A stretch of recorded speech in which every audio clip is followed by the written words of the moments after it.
ఇక్కడ తెలంగాణలో రేవంత్ రెడ్డి గారు గద్దెనెక్కినప్పటి నుంచి యంగ్ ఇండియా అని చెప్పి కలవరిస్తూ ఉన్నారు.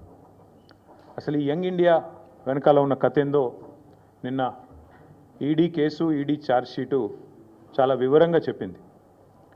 మనం గతంలో ఇక్కడ తెలంగాణలో 2015వ సంవత్సరంలో చూసినాం. ఓటుకు నోటు కుంభకోణం ఇంకెవరు కూడా మర్చిపోలేదు.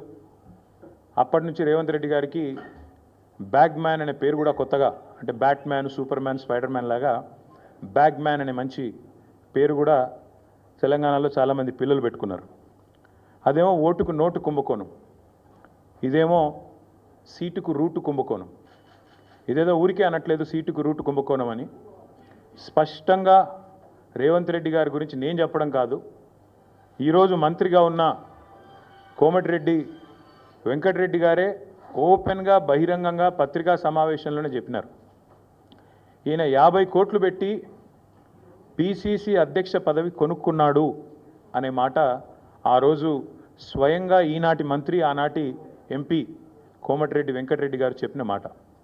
కానీ సరే, వెంకటరెడ్డి గారు చెప్పిన దానికి ఆ రోజు ఆధారాలు లేకపోవచ్చు, కానీ ఈరోజు ఆధారం ఉంది అంటూ ఎన్ఫోర్స్మెంట్ డైరెక్టరేట్ వారు ఛార్జ్షీట్లో స్పష్టంగా ఎవరు డబ్బులు ఇచ్చారు, ఏ పొజిషన్ అమ్ముకున్నారు, ఎన్ని డబ్బులు ఇచ్చారో కూడా స్పష్టంగా చెప్తా ఉన్నారు.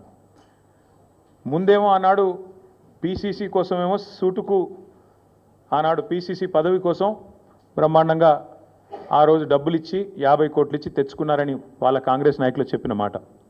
ఈరోజు ఢిల్లీకి ఇప్పటికి కూడా జరుగుతూ ఉన్నది ఏమంటే, తెలంగాణ అనేది కాంగ్రెస్ పార్టీకి ఒక ఏటీఎంగా మారిపోయిన మాట వాస్తవం. ఎప్పుడు డబ్బులు కావాలి అని కాంగ్రెస్ పార్టీ వాళ్ళు అనుకుంటే అప్పుడు పెద్ద ఎత్తున డబ్బులు అందిస్తూ తన పదవిని కాపాడుకుంటూ ఉన్నారు రేవంత్ రెడ్డి గారు.